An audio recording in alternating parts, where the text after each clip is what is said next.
Hey guys, it's Elizabeth, and we're here for the Naked Truth. I missed you guys last week. Did you have fun celebrating Valentine's Day with Jennifer Bleacher's very amusing husband? I thought he was pretty funny. Anyway, I'm here with one of my two of my extra special favorite friends.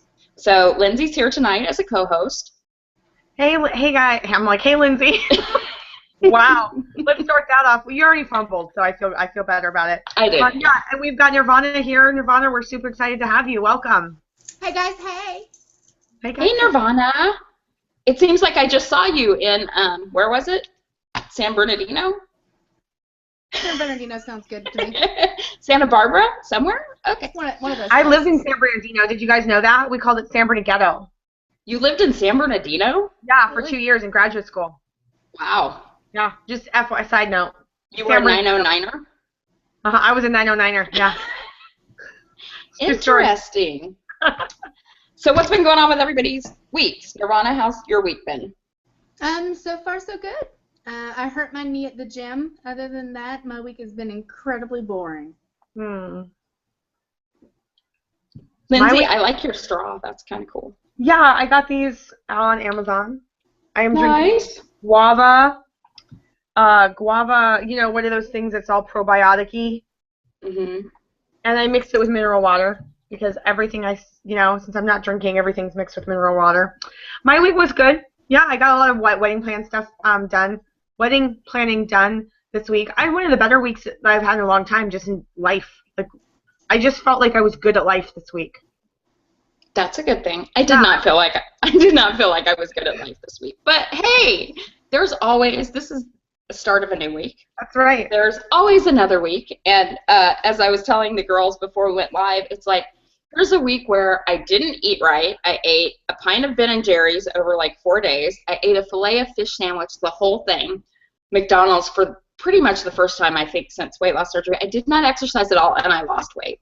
And that is just screwed up because that is sending me. Last week, though. It's probably last week. You know what I Maybe. mean? Like, I think weight loss is usually the week before you think it really is.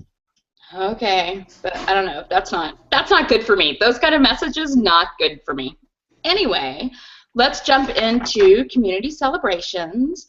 Anna Stam had her upper endoscopy done. So she has surgery on February 29th, which is, I think, a week from tomorrow. So congratulations, Anna. I don't know her, but Nirvana, she commented on the Naked Truth page about how much she loves you. Yeah, I love her face. I want her to comment on the live feed and tell me how she's going to celebrate her surgery when it's leap day. Oh, good question. And everybody, we've got the Q&A up, so you can post your questions. I think you just click on join the conversation, and VS Jenny from Australia is here watching, so I can see her in the questions or in the Q&A box. And you can also text me if you want. Gretchen just texted me that she's watching. My cell phone is 714-625-5663. Okay. Brooke RNY is in Wonderland. She says finally, but it seems like she had surgery like 2 weeks ago. So, okay, Brooke. That's still very, very awesome. It is awesome. I'm hoping to get back there one day myself. Yeah. Trisha, Pretty O'Neill, who I think we celebrate this every week. I think she like goes down a new decade every freaking week, but she is out of the 280s into the 270s. So congratulations, Trisha. Lily VSG is having her surgery this Thursday, February 25th. So congratulations to her. It was Lauren Dayton's birthday. Lauren Dayton. Happy birthday, Lauren. I hope you had fun. I sent her a really fun card, but I can't tell you what it is because if she sees this and then before she gets the card, then it'll give it away. But it's pretty funny. It's pretty sassy. Yeah, hopefully she's not like me who checks her mail like a week later and I just got Lindsay's Valentine today. But hey. What? Better late than never. That's right. Mr. Natural VSG is 4 months post-op and is down 50 pounds since surgery and 72 pounds since his highest. So congratulations. That's Sister Scaleback's husband. And he is up to 5 miles on the treadmill in an hour and a half daily at a brisk walking speed of 3.8 miles per hour. Holy shitballs, that's impressive. Awesome. Yeah. Christina Rangel is under 300 pounds. Congratulations. I remember that day. That was a big day for me, and I kept saying I weighed 300 and whatever for like a month afterwards because I had been in the 300s for like 15 years. So congratulations, Christina. Christy Collins won the Muscle Gen Research Contest and became an ambassador for them.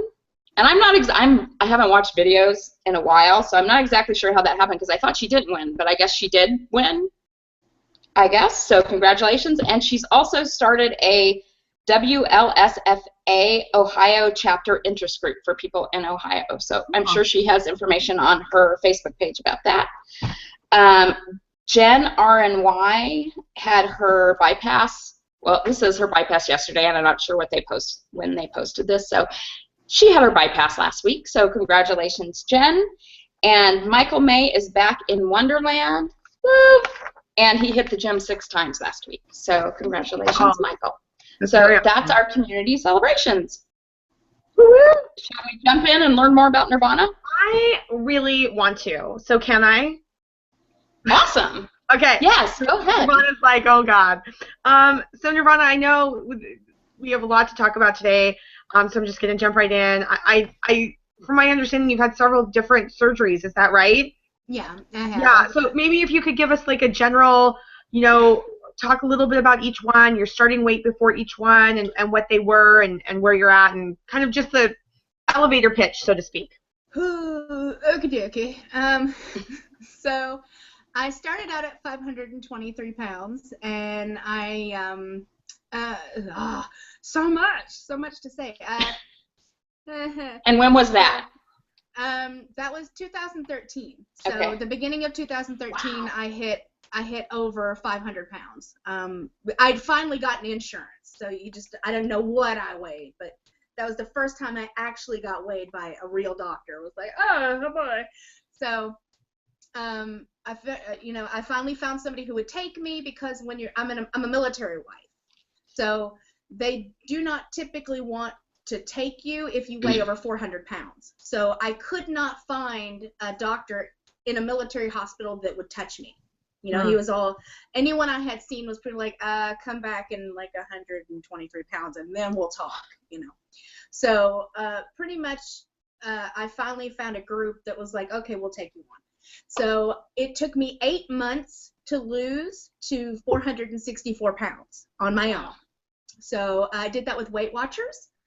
Which is what I always tell people on my channel is like, hey, if you're trying to get down before surgery, Weight Watchers really helped me because it teaches you your portion control before you have the surgery, so you kind of have a little bit more of an understanding of what it's kind of going to be like. Because you're kind of trading food, I can have this much of this, which is much better for me, or I can have like this much of ice cream for the same amount of points. So it kind of really helped me reel myself back in right before I had surgery. So I had RNY first.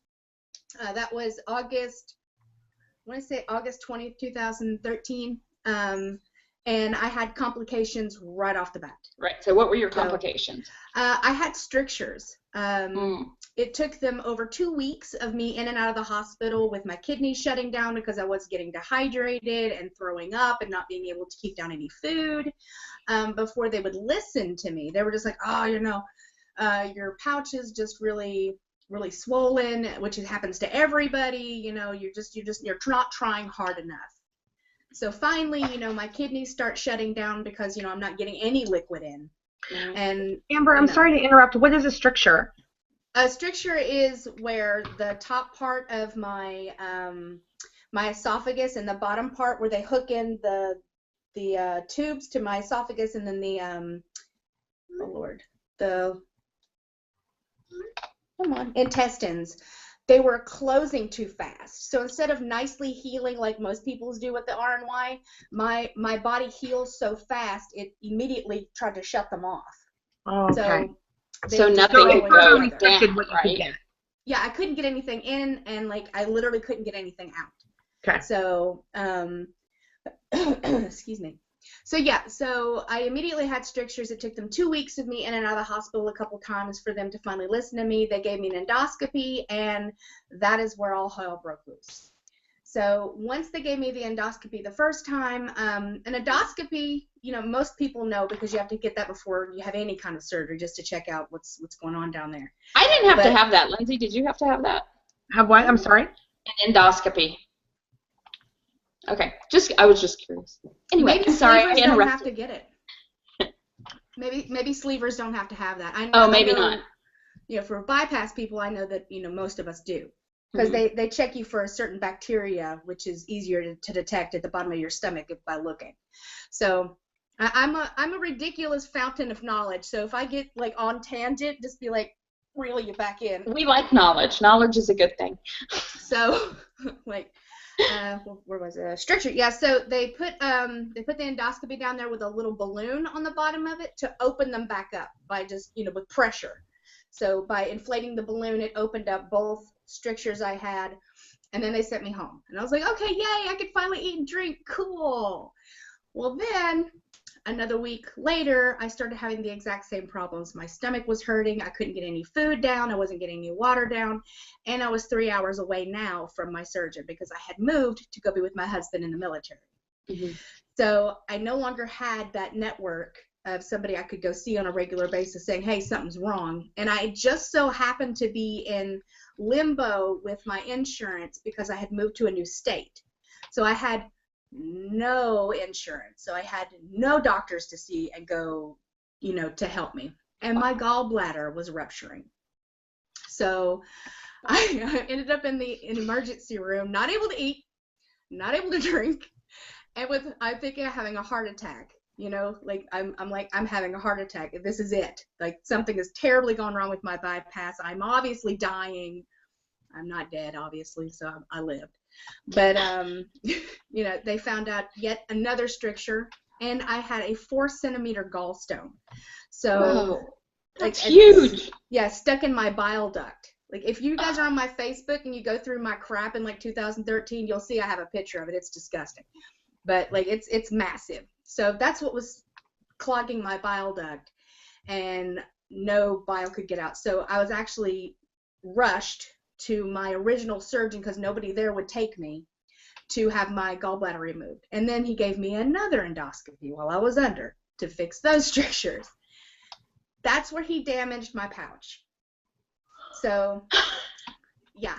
So that's where all hell literally broke loose. So now I've had my gallbladder taken out 2 months after I had my gastric bypass. I've had 2 endoscopies. One was blind, and they tell you no blind G-tubes or endoscopies for a reason, because it will damage your pouch because they can't see. And I was in so much pain. Too much. All right. So anyway, reeling it in, Nirvana, reel it in. Okay. So where was I? So gallbladder out, Gallbladder fixed. So yeah. So when then what happened? How did they damage your pouch? So or what was the damage? What does that actually mean? So instead of so this is the easiest way. So like, let's say this is the top of my esophagus. Okay, like because your esophagus is you're like a little tube. And let's say this part, okay, so this is the top of the esophagus, this is the bottom of my pouch where it goes into my intestines. When he put in the tube blind during my surgery to try to fix the stricture, it doesn't close correctly anymore. They're like little sphincters, because that's how you get your food and stuff in and out of your, I know sphincter's so funny. No, but I get it. It's actually a really good image, yeah. Yeah, so instead of it opening and closing like it's supposed to, it opens and then it tries so hard to close it, but it doesn't. So does that mean you don't get full as fast, or what are the results of that? That means that I have to take a ridiculous amount of Nexium to help with the gastric fluid, which has gotten a lot better, and I'll get to that later on down the line. But at first, I had to take a ridiculous amount of Nexium because I had reflux and I was just, constantly throwing up everything in my stomach because I couldn't get it to go down. But once all the inflammation from the surgeries went down and everything, that kind of stopped. But the hole to the bottom of my intestine does not close correctly. So anything that goes in immediately goes out. Like, no matter what it doesn't matter what it is. It can be chicken, fish, cookies, it doesn't matter. In, right out. So I don't ever get full. So you don't get full, and how does that impact your nutrition? I honestly don't have to take any vitamins if I didn't want to. Like, I don't. Like, everything gets absorbed because I can eat so much that I don't really have to worry about the malabsorption issue, which is something that I was deathly afraid of all of this time. I've been chowing down on the B12 and chowing down on the multivitamins and chowing down on, the stuff that gastric bypass people are supposed to take all the time.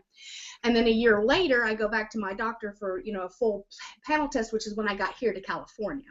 And they're like, your iron's too high, and your B12 is too high, and your calcium's too high, and, all these things. And I'm like, the hell do you mean these things are too high? And they're like, yeah, you need to scale back on them. And I'm like, well, why is that? Because I am absorbing pretty much everything. So my gastric bypass, unfortunately, did not work correctly. So I did get the benefit of not having to eat nearly as much, which is awesome with that. But unfortunately, it didn't give me the malabsorption benefits I was really hoping for, which would have been about 70%. Or even about, really, it sounds like not quite the restriction. No. So if you never get full, are you always hungry, or not? They're not the same. I've learned, because I'm over 2 years out with the gastric bypass. Okay. I'm way out for that one. So I've learned the difference between being actually hungry. Excuse me. Excuse me again. I know the difference between being actually hungry and being bored hungry, because I can literally munch on food all day long with no problem. You haven't had any sort of secondary weight loss surgery, like? Well, no, she has. That's the next part. Oh, okay. I thought. Okay. Thank you. No, we got a while. Like, yeah, we have many more surgeries. I'm very anxious. we got a while with this one. You've opened the gambit, so let's go. Let's go there. All right, so spring back another year. Okay, so I got down to 330 pounds. Okay, so that's like 130 pounds from your surgery weight. Yeah. So that's what I could get down, and which is good. I mean, in a year. Yeah. Well, technically, but springing back and forth, like I'd go up 10 pounds, I'd lose 10 pounds. I'd go, which is the same shit I'm going through now, but we'll get to that later. Okay. So anyhow. So spring, another, 2014 rolls around, and I am still 330 pounds, and I'm working out, all the time in the gym, and I'm kind of counting my calories, and I'm all like, what's going on? And I'm still not losing any weight. So I finally find, I get the doctor here, and I'm like, maybe there's something they can do to fix the pouch. Maybe they can give me a new one. Maybe they can build me a sleeve. I don't know what the hell they can do. So I finally, the beginning of 2015, get in and talk to him, and I'm like, okay, what can we do? I have no restriction. You know that it's damaged because, they've taken pictures and stuff. It's damaged. It's not my fault, and I'm crying, and there's snot everywhere, and I'm like, help, I don't want to be 330 forever. And he's like, there's nothing I can do for you. Just imagine going in there, and being like, there's not really anything I can do for you, because there's two choices when you have a gastric bypass. Two relatively safe choices. I'll go there. You can have a distal bypass, which means that they bypass just a little bit more of your intestines, which is not a viable option if you want to have children and if you want to have skin surgery of any kind, because you don't process protein nearly as well, like pretty much at all. So most people with a distal bypass have instant diarrhea for the rest of your life. Like, it's terrible. But I love Lindsay's eyes. Hi, my name's Nirvana. It's nice to meet you. Terrifying. So, like instant diarrhea, like all day long, just like. And you can't have a DS after a bypass. You can only have that after a sleeve, right? Well, you can, but it's so much trauma to go in there and like try to root around in your intestines, because you're unhooking it from, to re-bypass the duodenum. You're unhooking it from your esophagus to make another pouch because you have to have a sleeve because the pouch doesn't work with the duodenal switch. You know, so there's so much that they have to do that no one wants to touch that. They're like, I don't want to mess with any of that because, God, could you imagine how many leaks and, you know, terrible things can happen with that? So, yeah, so a distal bypass, he said, I can do that for you, but if you want children, I don't see that happening. If you want any skin surgery, I don't see that happening. And you're going to poop your pants every day. I don't think so. Which we would prefer to avoid. I'm a pass on that part. Yeah, gotcha. Poop my pants? Yeah, Not so much. No. So I said no to that one. And then, you know, he was like, or, you know, I can go in there and we can try to fix the very bottom of your stricture by cutting it away and making a new one. And then he went into the whole, if we do that, then, you know, you're already stretched. You know, your pouch is already stretched from the first surgery. So now we're making it even tighter to try to make the second one, because then, you know, it's going to blow out, or it's going to leak, or, you know, your incisions are going to, you know, blow up. And, you know, I'm like, I'm going to blow up. So I was like, I don't think I want to do that either. That sounds terrible. So he's like, unfortunately, if you're a gastric bypass patient, you're kind of fucked. Like, and I mean, he never said fucked, but like, I'm saying fucked because sorry, but I cuss. That's me. Hi, I'm Nirvana. But, you know, that essentially you're screwed if you don't have the sleeve first. But the reason I didn't get the sleeve first, I know I talk forever. I'm sorry, y'all. I'll shut up in a second. But the reason I couldn't get the sleeve first is because TRICARE, which is my insurance, does not pay at that point in time for the sleeve. They only paid for bypass. So that's the only thing I had available to me when I was dying. I was like, oh, I'll take whatever you got. But if I could go back, I'd be like, you know what, I'll wait for the sleeve. But I didn't really have that choice. So the hand I got dealt was the hand I got dealt. So now I'll go back into what I've got now. Okay. So I said to him, I was like, all right, what about a lap band over my bypass? And he was like, well, that's unorthodox. I was like, I know. He's like, I've never done that. I know. He's like, it's dangerous. I'm like, I know. But, you know, the biggest thing with a lot of people when you say lap band, they're like, oh, lap band. Well, I mean, people that eats into your pouch and, you know, your intestines and split. You die. Everyone's dead. Like, you have a lap band and instantly we're burying you. Okay. I've never heard that reputation from a lap band. Yeah, no, I don't know any dead people with lap bands. I'm just saying, you know, it's just when people are like, lap band, well, my aunt's grandma's dog's sister's doctor had one and, like, she's dead now. Right. Like, really? And I'm like, yeah, it was the worst thing. Everyone dies. I mean. Well, that's because dogs should not have lap bands. No, exactly. I was like, so, you know, he was like, there are complications, but there are complications with every surgery. He's like, it would give you more restriction. He's like, that I can tell you, but I cannot, absolutely will not promise you will lose a pound. And I said, he's like, do you want to do it? And so we went round for like 6 months trying to get my bands in because, and here's another thing, here, my hospital does not support lap bands anymore. Like, neither does Kaiser. They won't do lap bands. They will not do them. They don't want to do them. They're like, if you want a weight loss surgery, it's the sleeve or the bypass or get out. So, I mean, that's pretty much, that's what you're looking at. So I had to have mine specially ordered. I had to wait for them to come in. I was originally supposed to have my surgery early March. I ended up having it at the very end of April. So I am almost 1 year out of the band over bypass, which is what I have. It's called band over bypass. Mm-hmm. Which is also what Carney Wilson has, isn't that right? Yep, it is. Mm-hmm. Matter of fact, she is like one of the only other people, not that I know her, but I'm like, hey, Carney, hey. But, you know. Hey, I met her just a couple weeks ago. She's very super sweet. So I say, hey, girl, hey. I will. I see her in WFSLA. Did I say that right? WLSFA. Yeah. It's close enough, girl. I'm dyslexic. But, Okay, so since we're like on the first question and we're almost halfway through the show. Right?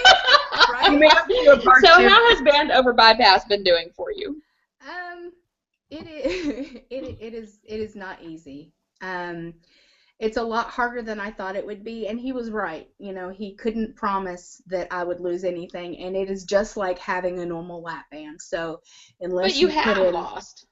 yeah, I have, but I lost due to like killing myself in the gym and counting every calorie that comes into my mouth. Because I'm Right. telling you, if I go out today and have a piece of pizza and have a, let's say, I'm for instance, a piece of pizza and Coke, tomorrow I'll be 2 pounds. Like it really is just like that. So it's just like I threw in a lap band, just like that. That's how I am too, Nirvana. That's how my body is too. So I can relate to that. I can look at a piece of pizza and gain 2 pounds. I mean, honestly, that has happened. So it's just That pretty has much not putting in the happened, work in. Lindsay. Okay, so I wanted to let you guys know that Christina and Trisha are watching. They can't comment. And I wanted to congratulate Amy Blankenship. She is celebrating her first Surgiversary this week on February 24th, and she's lost just over 100 pounds. Wow, congratulations. Congrats. So that's awesome. Okay, so now that we've talked about your 27 weight loss surgeries, let's go way back and tell us a little bit about your experience with weight as a child. Were you overweight as a child? You need to give me a timer, okay? You need to be like, all right, you got 5 minutes to talk about this. Okay, you have 2 minutes to talk about this. Okay. Quick, and I was fat. I was real fat. I was huge. Oh, I was big. No, but yeah, my entire life I came out 13 pounds. Really? So, Literally? You were 13 pounds when you were your born? poor mother.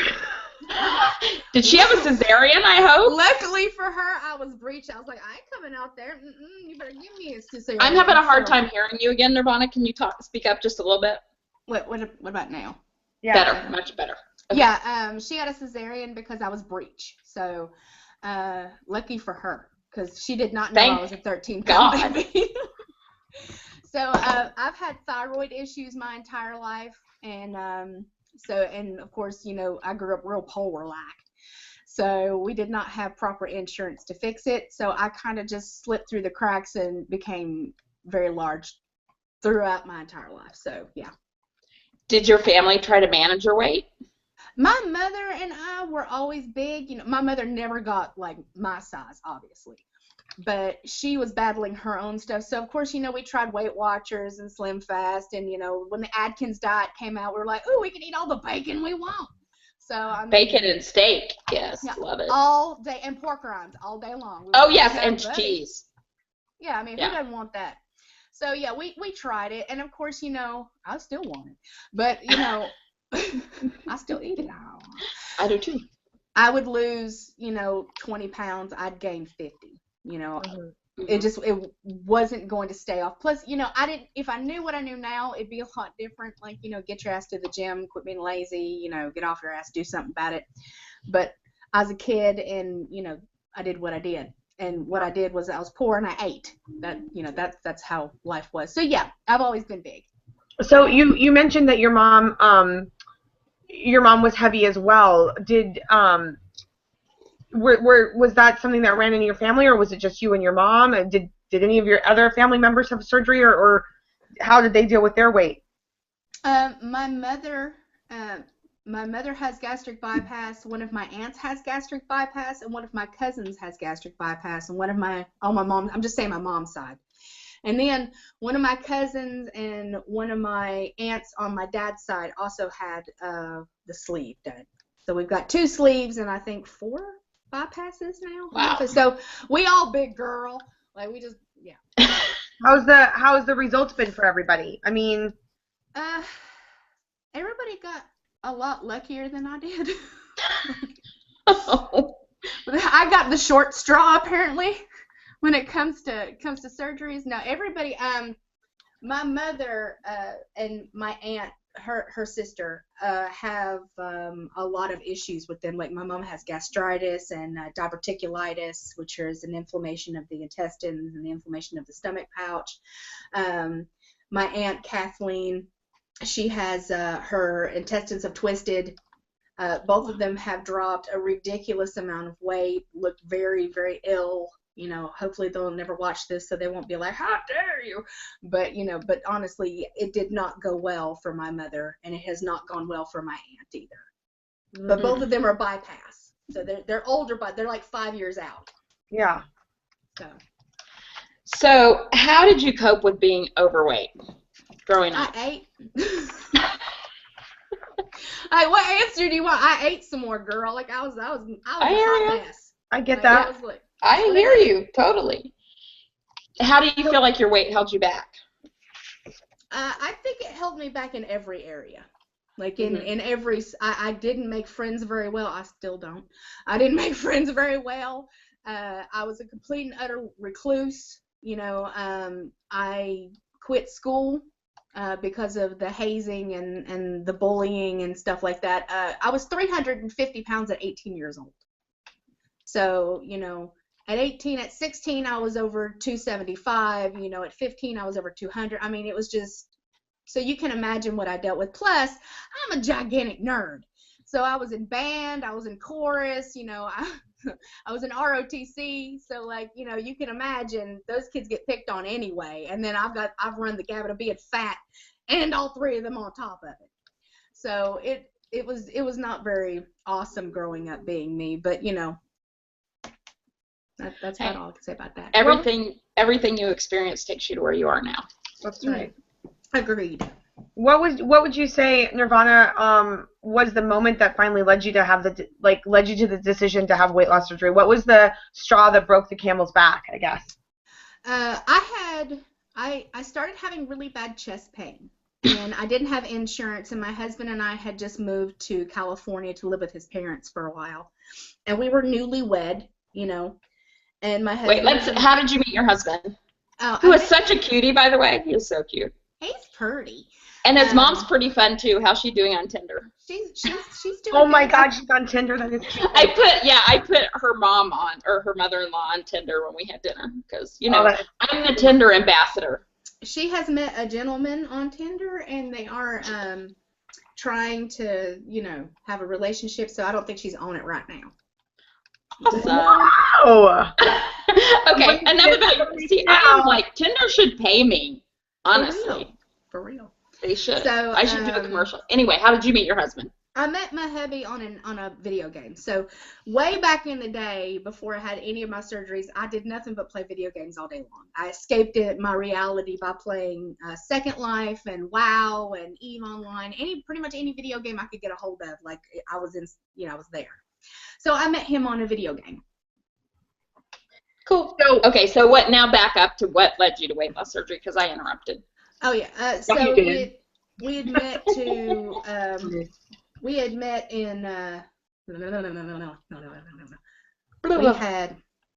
we had gone to I had really bad chest pain, and here they don't have to technically take you at the ER. They can turn you away. So when I went to go get some help, they were kind of like, you need to follow up with, you know, instead of giving me medication. And I had high blood pressure anyway, and I was completely out of my thyroid medicine because I had just moved from having a free clinic that was helping me. So I was out of my blood pressure medication and all that happy horse shit. And then, so I'm like, well, what do I do now? And they turned me onto a free clinic in Sacramento. So that's ended up where I went, and then I got seen for the first time like 6 months after I started having the chest pain and like started like really freaking out. And what it was my gallbladder. But since I didn't have any, you know, like insurance, how was I supposed to know that? You know, I'm sitting there, you know, what I'm telling him, so I'm having chest pains and, you know, I can't breathe and it hurts so bad and I'm sweating and it's the worst thing ever. Was my gallbladder, but I know that now, but didn't then. So he sits me down and he looks at my husband, and my husband is much younger than me, but I'm not going to tell you how much younger than me. It's none of your business. But you know, he sits us down and he's like, okay, you know, do you want me to be honest with you, or do you want me to just, you know, give you some medicine and let you walk out of here? And of course, what some people who may have not watched my channel don't know is I was in a wheelchair. So I wasn't walking, I wasn't able to walk, I wasn't able to do anything for myself. You know, I was so gigantically big, I couldn't even stand up for more than 5 or 6 seconds at a time without my back giving out. So me and Matthew were like, all right, give it to us straight. He's like, if you don't do something, and I mean now, if you don't do something within the next 2 years, you're going to be burying her. Wow. Stop it. stop it, stop it, stop it. No. So I'm sorry, you're really funny. I mean, I know that's an emotional moment, but I know that's what I'm doing it for. Hysterical, let me tell you. I see myself, I'm like, no, get in there. get in there. I've seen your funny face. I've seen your funny face post, so I know you're not too worried about the ugly cry face. No, girl. No, but for honest, you know, like Yeah. he was like, and I think what really slapped me in the face is like when he said, we're going to be burying you in a piano crate. He didn't say God. we're just going. Well, yeah, hello. How rude is that? He wasn't like, oh, you know, we're just going to bury you. He drove that shit home like right up the old wazoo. He was like, in a piano crate. Nice So, guy. you know, me and my husband, you know, of course, I'm hysterical now, and he's freaking out. He's like, I don't have insurance. I don't know what to do. And because I wasn't here long enough, I couldn't get on Medi-Cal, I think is what it's called. I wasn't really a resident yet. So I couldn't get disability here yet. I couldn't get on Medi-Cal, so we didn't know what to do. So my amazing, gorgeous, beautiful husband decided not only to serve his country, but to save his wife. He joined the Air Force. Wow, I didn't realize that's why he joined. Yeah. So that's pretty amazing. He didn't ask me. He literally went out the next morning and went to all the recruiters to talk to them, and he was like, what's the best medical care she can get? And I'm joining this one. So wow. That's what he did. So he'd always wanted to go into the Navy, but once he realized that, you know, they were going to be gone for, you know, sometimes up to a year at a time, and I was going to have to need so much intensive care, he didn't want to be so far away from me. So he chose the military, he chose the Air Force because he knew he would be here as much as he could. Wow, that's amazing. Yeah. So, so Scotty RNY is watching, Alicia is watching. Scotty has a question about your knee, but let's hold that until we talk about working out. I have one other thing, too. I got a text message of, is it okay? I wanted to give Christina VSG a quick shout out. She's on a running spree, apparently, and she has ran in the last 2 days, I think in Disneyland or Disney World. Disney World, yeah. I saw that. 19.3 miles in the last 2 days. I don't know how that's going to be walking again. And Christina Teeny Tiny Tummy for Christina also did the 10K yesterday. Yeah, congrats. So 19.3 miles for Christina VSG. So I just want to give her some quick kudos. Sorry to interrupt. Awesome. But No, awesome. So I'm assuming that you had a few fears going into surgery, maybe? It's always been strange with me because I'm just like, do it, just get it over with. Like, let's go, girl. Like, I don't like to think about surgery because I've had so freaking many. Yeah. You know, I've had 5. So, you know, I was just like, let's if I'm gonna die, I'm gonna die. If I sit here and think about it, I'm gonna chicken out. That's always the way I've been. I'm just like fearless or nothing. You know, go big. Well, that's awesome because my fear of this held me back from having it for like almost 20 years. And once I had it, I'm like, holy shit, that was not that big of a deal. it was my fear, too. I had the same thing. Not 20 years, but like 5 years. Like, I was like, no. Yeah, because you're 12, like everybody here. Right. 12 plus a lot more. Yeah. So, do you have a lot of thoughts about weight loss surgery and your journey to a thinner self, like a thinner version of yourself pre-op? Like, how does that measure up to who you are now and where you see yourself? Like, what was your vision as you walked into this? I honestly thought I was going to die. Like, if you really want the complete and total package, I honestly thought I was going to either be a vegetable when I woke up or I was going to be dead. Like, my health But you still chose to do it. My health was so bad. I was going to die anyway.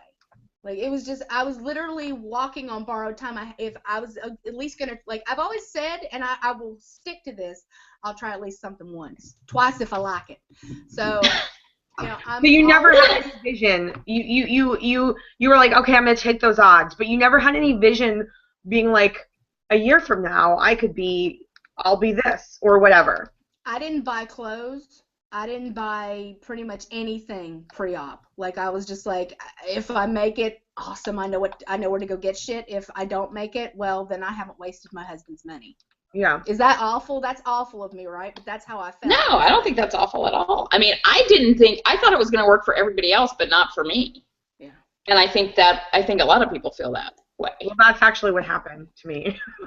Oh, shut up. It is not. Kind of it is. Kind of it is. Lindsay. It's all about me. Enough about you, Nirvana. Let's talk about me. Let's talk about the Lindsay show. I'm just kidding. So you've had a lot of struggles post-op, but what do you think has been your biggest one? Keeping sugar out of my damn mouth. Yeah. I hear you, That is because my- once you put it in there, then you want it like all the time. Well, it's That not is just my sugar biggest- either. It's like Carbs. Yeah. and, well, not just carbs. Like, I think carbs have a bad rap, but like that processed, bread, pasta, crackers, those kind of carbs. It could be carbs, it could be candy. It's all the same to me. Like, if I have carbs, I want candy. If I have candy, I want carbs. Like those kinds of carbs, Mm-hmm. Like, it's amazing how it all affects your brain so the same. Yeah. Anyway, again, let's make it about Lindsay. So talk to us about your workout routine. What role has that played in your journey? What does your workout routine look like now? All that good stuff. Talk to us a little bit about that. I kind of came out swinging out of the gate. Like, when I found out that they weren't going to give me surgery unless I lost, close to 60 pounds, I went the first thing to LA Fitness where I was living, and I got a personal trainer who was useless, but and started doing the pool. So I was in the pool 6 days a week, 4 hours a day. Wow. No, didn't matter if it hurt. Didn't matter if I didn't feel good. Didn't matter if unless I was sick and was going to get somebody else sick. I was in there every day, 2 classes, and then freestyle for 2 hours. So, because I was working on borrowed time, and when I say borrowed time, is my husband was already through basic training, and he was getting through technical school. So they only have a couple weeks in technical school before you're done, and then they send you to your new base. Well, he had to come to be with me with my gastric bypass. So if I didn't get it in time, he was going to be God knows where, because at that point in time we didn't know where he was going. And then I was going to have it alone. So I was like, I have no time. I have to get it done by So that is what I was working on. The hardest thing possible was like, okay, well, Weight Watchers. Now we're going to go to the gym, and I'm going to work out as hard as possible, and stay there as long as I can. And sometimes I'd go twice a day, like to take the evening class as well. So sometimes it was more than 4 hours. But that is what began. That was my beginning. And then fast forward, after my 2 other surgeries to fix, the shit that happened, the strictures in my gallbladder.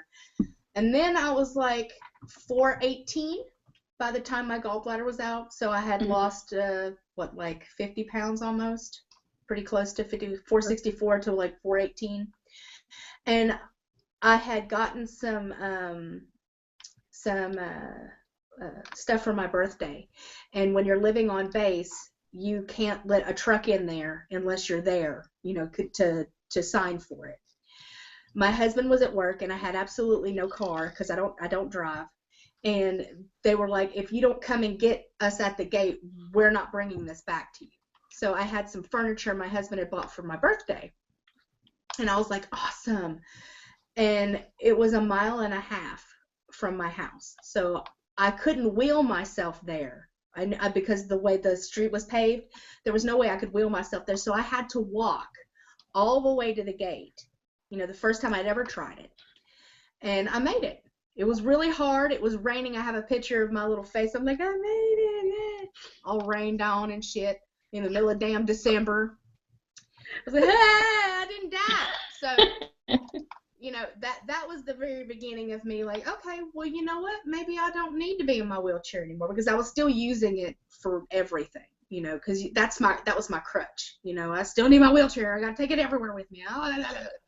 So fast forward from there, where I'd moved to California finally because the place I was living, I told you, didn't have any medical treatment. So they had to ship us to California. This is the biggest hospital that we could go to where he would have a job. So Then we got into a complex, and I started going and doing, like, 5 minutes on the treadmill and 5 minutes on the recumbent bike. And I did, the funny thing about this is when you go back into my journey, like, I actually document all the little things, like, I never expected anybody to watch me. I never expected this at all. I just expected, hey, I can rewind this shit and be like, look, you've done this. You can do more than this. Come on. Get off your ass. So, the first time I did 5 minutes on the recumbent bike, I was crying and, like, snot all over my face. And the first time I did a mile on the treadmill, it's labeled crying on the treadmill. I'm like, I'm not going to die. So, it started like that. And then, it's just kind of cascaded. I went to Planet Fitness, and then, I kind of moved around, and then we finally got here. And then I had the band over bypass. And then it took me like 2 months to get back into the routine of me going. Excuse me. And you've been kicking ass. Yeah. So I go 5 days a week, sometimes 6. Usually about 2 hours. I do cardio, and then I do lifting. I alternate. So, yeah, I approve that message. So tell us about your knee, since Scotty was asking about that. You hurt your knee. Sometimes I'm like, I'm invincible. Nothing could possibly happen to me. I'm like, I'm only 300 pounds. Let's do the step climber for 20 minutes. No, girl. No. So, yeah, so pretty much, I went and did the regular bike, and I'm like, I'm victorious for 30 minutes. And then I'm like, you know what, this step climber's been pissing me off. So, of course, I get on the step climber, and I do that for 20 minutes. And my knee was already hurting on the step climber, and I should have just said, you know what, stop, go home. But it's really hard to do that sometimes, though. When you want something or you're feeling stubborn about something, and then you're like, well, it hurts a little bit, but it'll be fine. And then like, it's usually not fucking fine. It's like, and it's all your fault. I totally relate with that. I think it was pride. Oh, totally. I was like, it was complete pride. I was like, there's no way that just this much right here is, like, fucking me up. I could totally do more. So, of course, I go and do intervals on high on the elliptical for 30 minutes after that. So my knee was screaming by the time I got home. And right now it's kind of crunching and popping, and just it's not good. So I've been down for 2 days because I know if I go back and try to do anything on it, I'm going to do irreparable damage. So I'm putting in to try to get into a physical therapist, and putting in to try to get into somebody to see about a knee brace or something, because I really don't want to damage myself to the point where I'm not going to be able to do anything at all. Yeah. Are you icing it? Yeah. Good. And elevating it, Yeah. So I've been doing the best I can, but it's still really tender, and it's swollen. Oh, yeah, that's what I get. That's what I get. Okay, I want to pop through some of these questions so that we can kind of get through some of the important ones. Lindsay, why don't you go to the one about powerful moments? Okay. Verbatim. Nirvana, what have been some of your more powerful moments during this journey? What do you consider your biggest accomplishment? Oh, boy, you guys only gave me an hour, really? I know, right? What was I thinking? I was like, whoa. Jeez. I know. Sorry. And you have met me. So I have met you, yeah. How you going to come up here with an hour for my ass? Be like, here, have it. That's how I feel, too. Like, I just talk. The most powerful moment, God, wow. I think one of my most powerful moments was being able to sit on my husband's lap. And I'm not being dirty, even though I could. But being able to sit on my husband's lap without absolutely, like, crushing him to the point he can't breathe, that was nice. Being able to go up those stairs in San Francisco, I have a video of one of my hugest NSVs, which is a ridiculous amount of stairs in San Francisco at 300 pounds.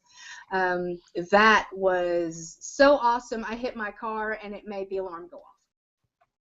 Yeah, I was celebrating so hard. I hit the car as hard as I could and went, woo, woo, and it scared everybody half to death, including me. Nice. I think the first time I fit in an extra large was one of my biggest moments of when I was like, okay, Yeah, all right. So you finally achieved at least, out of the 2, 3, 4, 5, 6, 7, and 8 X's, which is what I started off in. Yeah. So those were pretty powerful moments for me. I bet. So let's talk about relationships a little bit. Do you feel like your relationship with your husband has changed since you've lost weight? Dramatically. In what way? Dramatically. He was my caretaker. Like this man literally, and I'm for real, wiped my ass. Like he had to.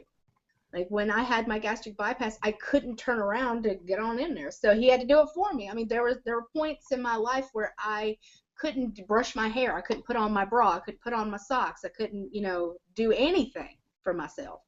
So he had to bathe me, he had to feed me, he had to, I was pretty much almost an invalid, for God's sake. So switching him from caretaker to just husband when I got my independence back changed him dramatically. It was very upsetting. It was very, he was so used to doing everything for me. So when I got off my fat ass and grabbed the remote myself, he was like, or I got up and made myself something, and he'd be like, well, I'll get it, and I don't need you to get it. Or when I wanted to do laundry myself, just little things. Was that why he was upset? Was because he thought you wouldn't need him?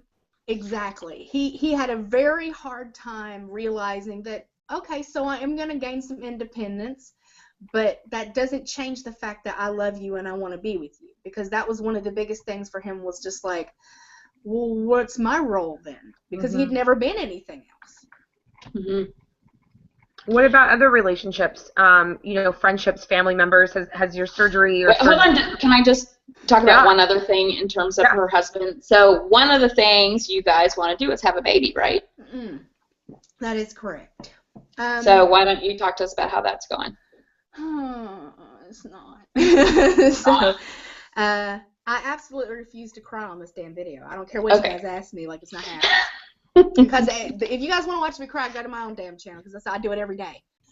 So, honest to God, being as heavy as I got, I never thought I would want children. I never thought I was going to have a chance to have kids. I never really gave a shit, because I was just like, I'm never going to lose weight. Who cares?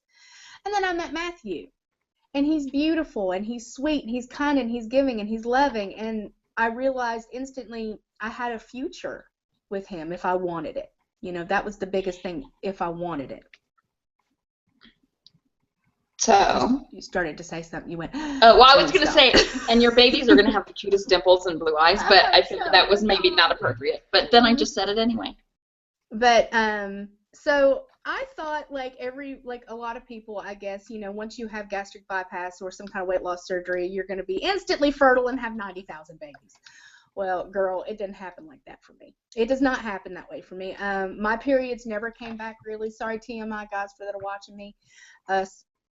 But my periods never came back normal. Matter of fact, they kind of disappeared even more than they did to begin with. I have had tons of tests, and apparently there's nothing wrong with me. Like, there's literally, it's just my body's just not having it. So I am now starting Provera, another round of Provera, which will jumpstart my periods, and then I'm going to be starting Clomid, which will force my ovulation, and hopefully we will be able to conceive. And if not, well, then I don't know what we'll do. Will those things affect your weight? Okay. So I asked, of course, because the first round of Provera, I gained 15 pounds, which I just lost, mind you, because I was under 300, and I was like 280, I want to say 287, and then started taking the Provera, and now I'm still 300, so I had gained quite a bit. And I'm just now sitting back at 300, so Nirvana ain't happy. So no, I don't really have much of a choice. So yeah, it may make me gain more weight, but it's either that or I have absolutely no chance of having kids. Yeah. Okay, well, we have like 6 minutes left, and I have some like big questions I want to ask. So number one, I think we need to have you back on so that we can talk more about this, because I think this is something that a lot of people struggle with within the weight loss surgery community. and also about your plastics. We haven't talked about that at all, and we're not I going know to we be able have to. so much more. We need a second hour. Yeah, we need a second hour. I'm too chatty. It's No, not. it's good. I mean, your story is like much more complicated and intricate than so many. So, Lindsay, I'm going to bump ahead and hit on some questions that I really want to. Okay, I'm not going to ask this question now, but I'm going to put it out there for next time because this is something we'll do next time. But I just want, if you aren't subscribed to Nirvana's channel, you should. And I always say I'm going to put links below these, and I never do, but I will this time, I swear to God. But you have always been very open and vulnerable about your struggles in terms of mental health through this process. And I think that's something that's super important and a lot of people don't talk about. So we're going to talk about that next time, but go, if you aren't watching Nirvana's videos, go and do that. You posted something yesterday or maybe today, I'm not sure because I've not been on Facebook. I think it was and this YouTube. morning. Okay, about how you hear people talk about how awful they feel at X weight, whether that's, whatever that weight is. Because, I've lost 200 pounds, you've lost more than 200 pounds, and I think it's sort of a different experience for those of us who have that much weight to lose. And that used to piss me the fuck off when I would hear somebody say, oh, yeah, at 230 I was such a fat cow and I was so unattractive, and I would be at that weight and feel like I look incredible. So you posted something about that, and I think it was really important. You want to talk about that a little bit and how it's different for those of us who have more than 200 pounds to lose? Well, there are people right now, which I've always talked about, there are people right now that are 500-600 pounds that would die to be 300. I mean, die. Right. They would be like, oh, hell yeah, I'd be 300 and be so happy. So people who are, so if it was me, I'd be like, when I was 500 pounds, I was fucking disgusting, and I made people puke, and my husband didn't want me, which is what happened to me yesterday. I was in a group with people here on base, and they were asking questions, and two of the ladies in the group were all like, oh yeah, God, when I was 300 pounds, I was a fucking cow. I was disgusting. I was so gross. It was nasty. And I'm 300 pounds.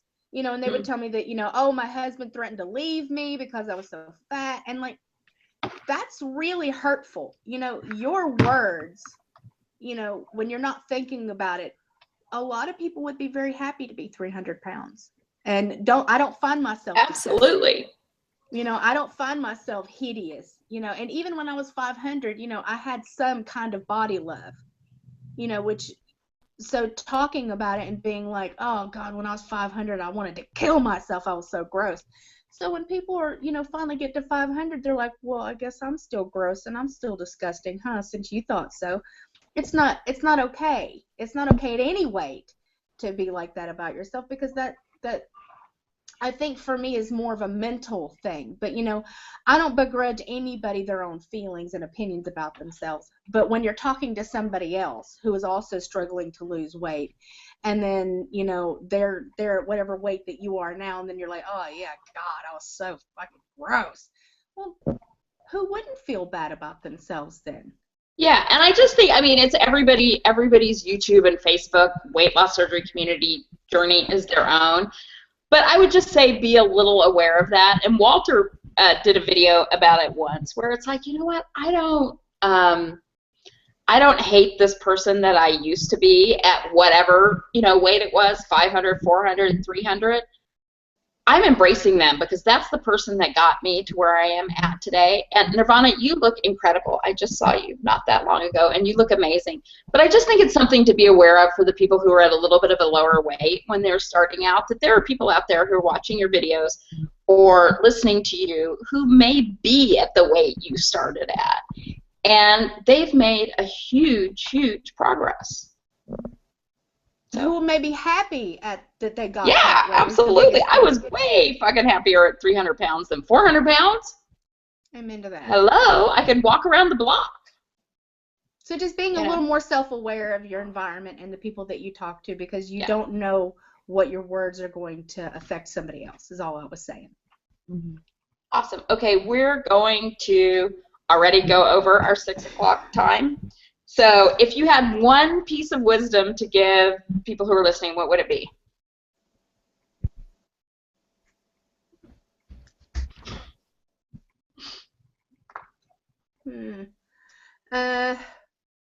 Do research. Do copious and copious amounts of research on what you're wanting to get done. Because, like I said, for me, I had the gastric bypass because I didn't do enough research. I didn't know that if I had waited just a little bit longer, like 6 months later, I could have gotten the sleeve. There really wasn't a whole lot of people with the sleeve out on YouTube for me to watch, so I would do a ridiculous amount of, before, pre, surgery, and then afterwards, because afterwards you're going to be like, well, nobody told me. That's because you didn't do the research. Mm-hmm. So that's what I can tell you, because it is just as hard afterwards as it was before, honey. Probably sometimes even worse. Yeah. Okay, Lindsay, why don't you go into our Inside the WLS questions, because that's one of our favorite parts. Okay, sorry I had to log off for a second. I lost internet in the house, so I was like, shh. Let's go, Nirvana. And I have to apologize, Nirvana. I called you Amber earlier because for some reason you look like Amber to me. Like, you look like an Amber, which I love that name. So Liz called me on it she's like, you called. People do that because it's my middle name, so they're like, they do it all the time. Sorry about that. I wanted to apologize. Okay, what, other than my favorite word being Amber, obviously, what is your favorite word?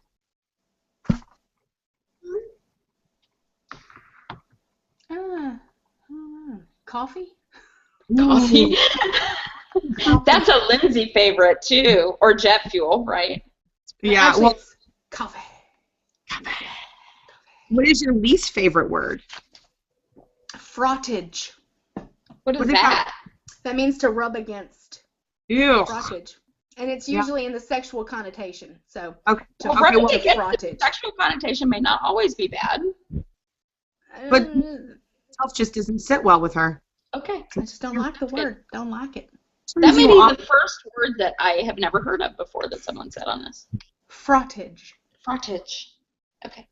What turns you on creatively, spiritually, or emotionally? Intelligence. Emotionally. Okay. What did you say? I missed it. Intelligence. What turns you?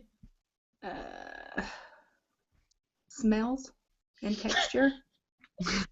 Like honestly, like things that are smelly. Like I don't know. Or like weird textures. Like foods. Say again. Do you have that issue sometimes with foods, like textures and smells of foods? Yeah, like it'll totally turn me off. Like what? What's a food that turns you off? Chia seeds actually make me want to gag. Like I've been trying to force myself to eat chia seed pudding, but it's the consistency of something that is not the most yummiest looking stuff. Looks like snot or jizz. I'm just gonna throw it out there because that's who I am. Hi, my name's Nirvana. I have no filter. But that's what it looks and kind of like. Speaking of no filter, what's your favorite curse word? I think they're all my favorite. You said that really sexy, Nirvana. I'm filthy. Like I think that should be a curse word. Filthy. Filthy. I mean, it's not really a curse word, but I feel like you could make it one. I can. It's filthy. Yeah. Yep. See. You just did that. Yep.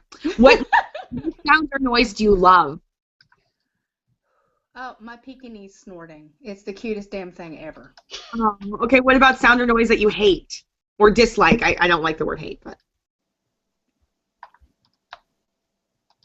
Oh, God. You know what I can't stand? I mean, I really can't stand it, is when somebody's like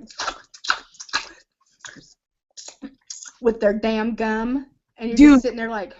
My fiance ate breakfast like that this morning, and it wasn't with he was just, like going to town on his breakfast, and I was looking at him like, what the fuck? I have slapped the fork out of Matthew's hand. I'm like, no, shut your mouth. Freaking eat your food like a normal person. If you could be anything in the world and do anything you wanted for a job, what would you do? I want to be a bariatric liaison. I love that. That's what I'd like to be. Awesome. What about what you wouldn't want to do? Like, what do you think is the worst job for you? I think the worst job would have to be a farmhand that has to shovel poop. I don't think I'd like that very much. I would not like that either. I don't think I'd like that very much. Like, yeah, no, it's true. It's like horse poop especially, like, is pretty gross. If heaven exists, what would you want to hear God say when you arrived at the pearly gates? Hey, girl, hey! Okay, Nirvana, thank you so much for being here. We obviously have to schedule you again. I think all of May is open because I haven't been doing my job. I usually like to schedule way in advance. I want to tell you guys what's coming up. Next week, I'm pretty sure, but I need to touch base with her, that CC or see, I totally forgotten her YouTube name now because now she has her regular name on her Facebook. But next week we're supposed to have CC, and Lindsay will be the co-host again. And then the week after that, Lindsay's going to be here visiting me, which is awesome, sleeping in that bed right back there. So I'm going to sit it out that day, and Jennifer Bleacher will be here with Tanya as the co-host, and they're going to catch up with Lacey, who we haven't seen much from in a while. So that's exciting, so I hope you guys all turn in. And you guys, in case I haven't mentioned already, please don't forget to like, share, and subscribe. All right, see you guys next week. Ciao. Bye.